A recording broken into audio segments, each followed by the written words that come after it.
అమ్మో గిరికి ఎంత ఫోన్ చేస్తా అండి పెద్ద పెట్టరా స్పీకర్ పెట్టిన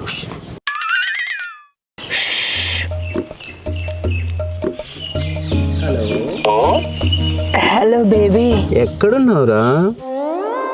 నేనా నీ గుండెల్లో.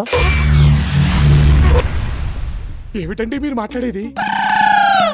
నా గుండె గుడిలో ఎప్పుడు నువ్వే ఉంటావు కానీ ఇప్పుడు నా బుజ్జి తల్లి ఏం చేస్తుంది? ఇప్పుడే అన్నం తిందామా వద్దా అని నిన్ను అడుగుదామని ఫోన్ చేద్దాం అనుకున్నా. నా అష్టకాలం దగ్గర అన్నం తినడానికి నా పర్మిషన్ ఎందుకురా? నువ్వు తినొచ్చు కదా. బేబీ నిన్ను అడగకుండా నేను ఎప్పుడైనా ఏదైనా పని చేసినా చెప్పు, నువ్వు గీసిన గీత కూడా తాట నేను. కరెక్టే అనుకో, కాకపోతే ఇలా నువ్వు లేటుగా అన్నం తింటే నీ ఆరోగ్యం ఖరాబ్ అవుతుంది కదా. నీ గురించి కూడా కొంచెం ఆలోచించుకో baby. In front of crocodile festival